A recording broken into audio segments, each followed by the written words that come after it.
All right, welcome to Bet the Edge, last show of the week. I'm Jay Croucher here with Ben Solak from The Ringer. Thanks for coming, Ben. Drew Dinsick with the serene backdrop of the Waste Management Phoenix Open. Your hair and sunglasses are a perfect match for that backdrop, Drew.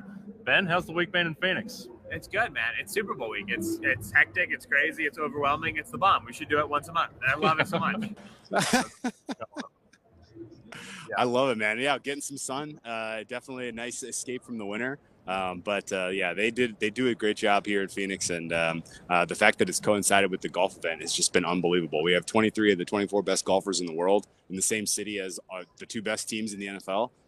This is a cool little coalescence, and it's been a fun week of betting, and of course, legal gaming, of course, here in this great state of Arizona has been an enjoyment as well. So it has been an awesome week. Glad to have you on, and can I ask you the first question here? As a noted Eagles fanboy, do you feel like the buzz around this team is a good thing to boost the spirits of the little bit inexperienced head coach and quarterback here, or would you rather they came in with a little bit of a gritty underdog feel to them?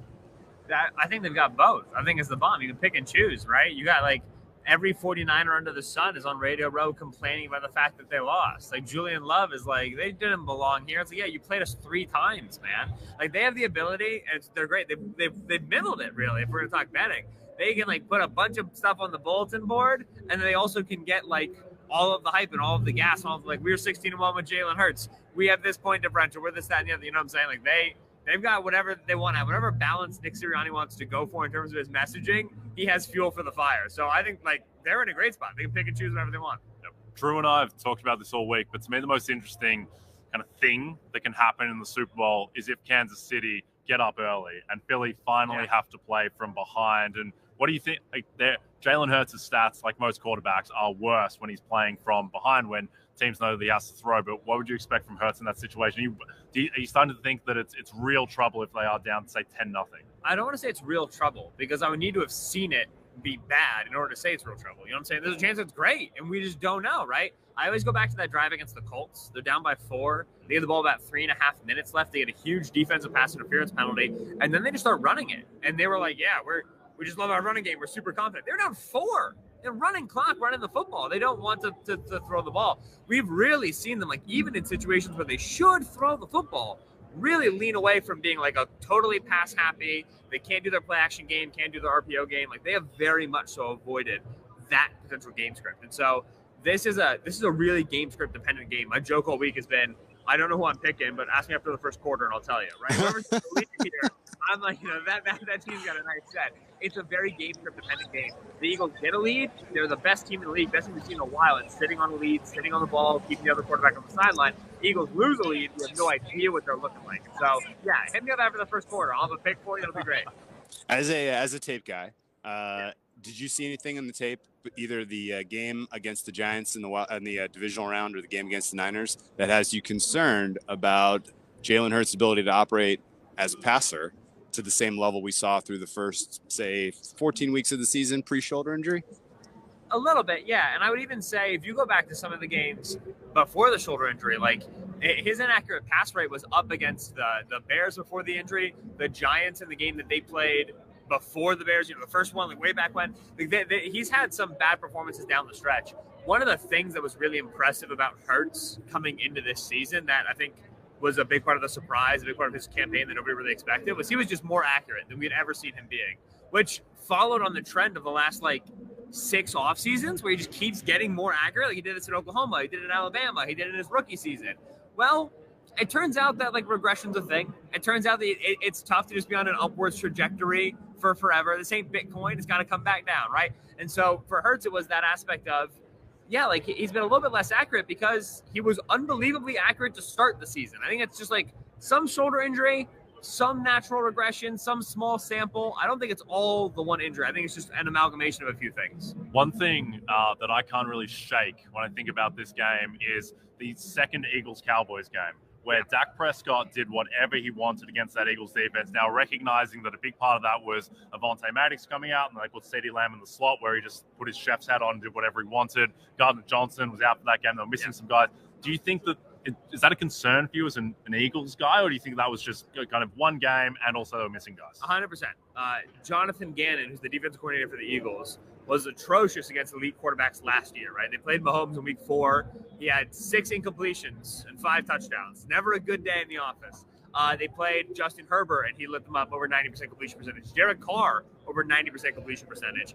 This season, they've changed a lot of what they do. They had Vic Fangio on as a defensive consultant. They're in a lot more quarters. They got much better personnel. It's been better, but they had like the bad game against the Lions in week 1. They had the bad game against the Packers late. They had the Cowboys game. When they play top 10 offenses by DVOA, they tend to give up a lot of points. They get into shootouts. They can survive shootouts, right? Like I said, they can win in the fourth quarter by running the football too. And so it's not like it knocks them out, but I do not anticipate them having a strong day against Mahomes. I do not anticipate low-scoring Chiefs. Some people are really big on the pass rush dominating the game. I'd be surprised if that happens. Chiefs over 23.5 was one of the first things I took earlier in the week. Now it's a 24.5. I honestly still like it over the number of 24. I think the Chiefs are going to score a lot of points. Man, that was a perfect answer. I was really hoping you were going to get into Gannon because people were considering from head coaching jobs, and I'm almost like, man, the Eagles might be better next year if they replace Gannon. Like there were some good candidates to replace him, considering the personnel in that team. You better run with it because there ain't no Vic Fangio next year. He's with the Dolphins. Yeah. I don't know if this is going to look the same. That's a great point.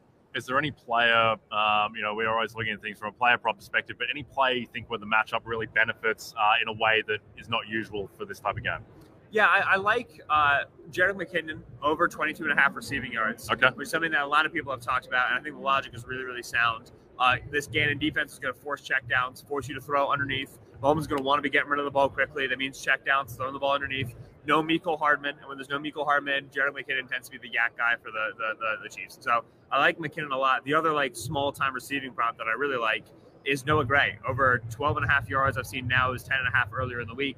Noah Gray's the tight end 2 for the Chiefs. And while that he sounds like a dumb name that doesn't do anything, in the 6 games that he's run more than 20 routes this season, he's gone over that number 5 times. Last year, the Chiefs had 1 game in which they were heavy 12 personnel and 13 personnel team. That's multiple tight end sets. 1 game all last year, week 4 against the Eagles. And this year, it's been a huge part of their offense with no Tyreek Hill. They're 3rd in the league, or excuse me, 6th in the league in terms of their rate of multiple tight end sets. Noah Gray is going to play 60 to 65% of the snaps. He's going to run 20-plus routes. We've seen this over the last 2 playoff games they've had. He's run at least 20 routes. If he gets 2 checkdowns, we're home. And if a guy's going to be on the field that much and I'm getting 10.5 yards on the route, I like it a lot. I love that. And by the way, correlated with all this, if you're doing your same game parlay math at home, Mahomes completion's over. Like he's gonna be pitch and catch all day for him. I'm very excited to see this play out. Do you think Kadarius Toney gets used at all? I've seen some professional buzz betting into that number. As 3 wide receiver screens seem reasonable. Yeah, I like Toney on receptions because they use him a ton behind the line of scrimmage. Yep. A huge percentage of his routes have come behind the line of scrimmage since he was activated and made a consistent part of the roster. The other thing I look for with Toney that I don't think there's a market for it yet that I've seen. I've seen rushing plus receiving. I'd love to get just rushing. The Chiefs ran the ball quite a bit with receivers against the Eagles last year, right? You want to take the wind out of the pass rush, jet touch, reverse, right? Take advantage of these guys who pursue. And they typically do that with Mecole Hardman. No Mecole. So now we're trying to figure out this can't be Jerick McKinnon. This can't be Isaiah Pacheco. They have to get somebody going left to right and give them the ball. It's either Sky Moore or Kadarius Toney. And if I'm looking for a big play, I'd rather give the ball to Kadarius Toney. The guy with the ball in his hands is incredible. And so, Toney right now, implied rushing yards is about 6.5, 7.5. If you take the rush plus receiving and pull out the receiving yards, you get about 6.5, 7.5. Yeah. If that line were available alone, I'd be really interested in taking it. It'll be fun, bittersweet moment if Kadarius Toney has the big play of the game. The Giants fans are going to be cursing, but at the same time, well, at least the Eagles aren't winning. It'll be a fun mixed emotions there. But I would love Toney. I would love Kadarius Toney to be a household name after this Super Bowl.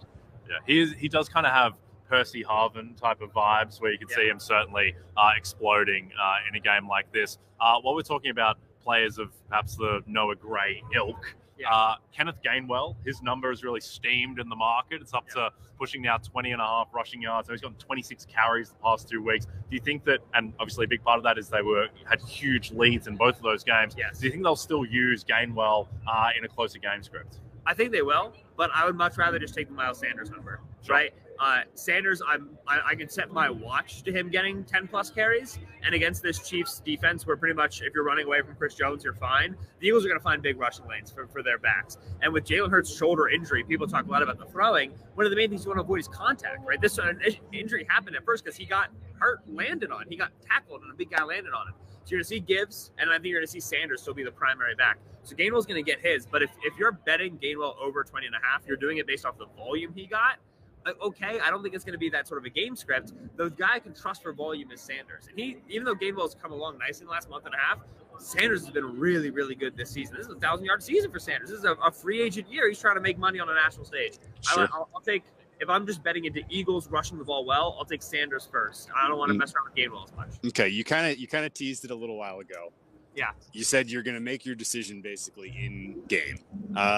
What is the kind of game state situation that you are just licking your chops? Like, this is not going to be priced right. I'm going to get a live entry on something that I'm just going to be so happy, kick my feet up, and enjoy the rest of the Super Bowl. Like, what's the situation that you are most relishing? Eagles lead going into halftime, and I can get a live under because I do think that Mahomes is going to score points in the fourth quarter, but I think if they're pricing that total like 24.5 on the second half total, the Eagles are going to shorten this game. The Eagles' ability, like no team I can remember last couple of years, to just sit on an 8-minute drive is something, man. They go for it on the fourth downs, they sneak it, they do high completion percentage throws on the RPOs, they chunk off runs of 4 to 5 yards, and they just burn this clock. It's scary because of the red zone efficiency, right? Like, you like an under because they're going to shorten the game, but both these teams are so good at putting 7 on the board that you worry about the number of scores that you're going to get. And so the main thing for me will be, in terms of live betting, will be taking drives to end an offensive score. I think we're going to see so much fourth down aggressiveness. I think we're going to see so few punts. So that'll be a big look live betting for me. And then the next thing will be, checking those snap counts on the Chiefs tight ends and watching those numbers for the non-receivers, right? If they're constantly in 12, 13 personnel and Noah Gray hasn't gotten the catch yet, Jareth McKinnon hasn't gotten the volume yet, and that number's going down, I'm going to keep buying on that. Because they're the guys on the field. Eventually, they're going to get the ball. Cool. All right, let's hit a promo, and then I'll ask you a couple last questions, and we'll let you go, Ben. Awesome. Just a reminder, if you don't have the NBC Sports Predictor app, go download it right now. The contests are free and easy to play, and you have a shot to win thousands this weekend by predicting what will happen in the Premier League and college basketball. Now, Ben, I know you don't want to make necessarily a prediction before you've seen a little bit of the game, but is there maybe a Super Bowl MVP angle in lieu of a prediction that you think is particularly juicy? Yeah, so I do actually, when I make the prediction, pick the Chiefs. I actually do. Yeah. You can't get through all of Radio Row and just being like, I'm not going to predict the game. You got to do it eventually. What I will say is this. I've seen a lot of love for Hassan Reddick as an MVP, dark horse for the Eagles, right? Strip sack to end the game, multiple sack game. If you own a Hassan Reddick ticket and you don't own Josh Sweat and Brandon Graham tickets, you're making a mistake. Because if a defensive player is winning it, they're winning it on the product of 1 to 2 huge plays, right? It's very unlikely that Reddick's getting 4.5 sacks. You know what I'm saying? It's going to be on high leverage sacks. Well, Reddick doesn't align opposite Orlando Brown in their base defense. That's Josh Sweat. And Orlando Brown is the guy, the left tackle for the Chiefs, that you want to go after in pass protection. And so if we're doing this on one big play and you're looking at a Hassan Reddick ticket, I think you absolutely should have a Josh Sweat ticket. And then this season, the league leader in pressure rate in the fourth quarter is Brandon Graham because he's fresh, right? He's a guy who doesn't play a lot of the base snaps, and then he comes in when the Eagles are up by 7 and the Chiefs have to drive and everybody knows they're passing. Graham comes in, he's at 11 sacks this season, the best season of his career as a pass rusher. So to me, the MVP, the tickets that I always don't understand is when people have Reddick and none of the other rushers. You've got to have Sweat, you got to have Graham. I think that's a great point on Graham, because with MVP, the way that this works is that if you have a strip sack in the first quarter, that's not going to weigh as heavily on voters as if you do it in the fourth quarter. And also, when people are making the case for, I think, any defensive player, and there are so few who have actually won Super Bowl MVP, the case is, if he gets 2 sacks and one of them are a strip sack, it's like, you know how unlikely it is that this one specific player is Brandon going to... Graham stripped Tom Brady with less than 2 minutes left, and it went to Nick Foles. And you have to remember, the voting goes in initially for the 80% of the vote, the media vote. That voting goes in with about 5 minutes left in the fourth quarter. That's when they want it. And so if you're betting on one particular play at the end of the game, you have to hope it's so good that everybody calls in and changes their bets. It's a tough window to hit. Yeah. Drew, this is our last show of the week, so let's get your prediction, something to nail in the record book. line, total, final score, MVP. What have you got? All right, I'm gonna go ham here and say this is Chiefs by margin. Give me 31-17 Chiefs. Pat Mahomes MVP. And I am buying the experience factor is going to be the biggest deal, and that you're going to get a little deer in the headlights. Hurts in the first half potentially, and I'm seeing a script that looks a lot more like Eagles Bucks from the wild card round last year than I am anything we've seen from the Eagles this year. Yep, I'm with you there. My final prediction will be Eagles by margin. Chiefs by margin as well, 35-24. Mahomes MVP too. I think if you're looking for a longer shot on the Chiefs, one, stay away from Travis Kelce. That price is poison. His stats are so linked to Mahomes's. I think Isaiah Pacheco is not that much more unlikely than Travis Kelce just because his statistical production is not as tied to Mahomes. I still think, though, if you're betting Chiefs money line, I still think Mahomes MVP is a better bet, even though the gap is so small. The way it shakes out, if you're backing plus 135 Mahomes versus, you can get plus 105 Chiefs money line. If you think that Mahomes is more than an 87% chance to win MVP, MVP is the better bet. I think he's more than an 87% chance to win. So that would be my bet, is Patrick Mahomes MVP, which sounds chalky and not particularly sophisticated, but I think that is the right Patrick bet. Mahomes. You know what I'm saying? Patrick Mahomes is chalk for a reason. He's Patrick Mahomes. Yep. All right. And you're going Chiefs. I think it's Chiefs. I'll take it closer than you guys. I think it's more like a 31-28, 33-30 sort of a situation. The Pacheco point is a great one. The biggest position I have this week is Chiefs over 0.5 rushing touchdowns, minus 125. I took it earlier. I don't know what it is right now. And then Pacheco plus 1 touchdown, plus 120. Pacheco, fantastic bet. They're an insanely good rushing team in the red zone. The Eagles are a terrible rushing defense in the red zone. Pacheco is such a fun zag on all the Mahomes-Kelce builds. Yep, I like that. All right, Ben, thanks so much for joining. Can you tell people where to follow you, what you're working on? Absolutely, yeah. So Ringer NFL Draft Show, Ringer NFL Show, Ringer Philly Special, Ringer.com/NFL, and I'm on Twitter at Benjamin Solak, Solak. Awesome. Thank you, Ben. All right, that's it from us in Arizona. From me, Jay Croucher, and the Whale Kappa, Drew Dinsick, on location, the Phoenix Open. Thanks everyone watching. If it's on the NBC YouTube channel, and thanks for subscribing and rating us if you're listening in podcast form. From Jay, Ben, and Drew, enjoy the Super Bowl.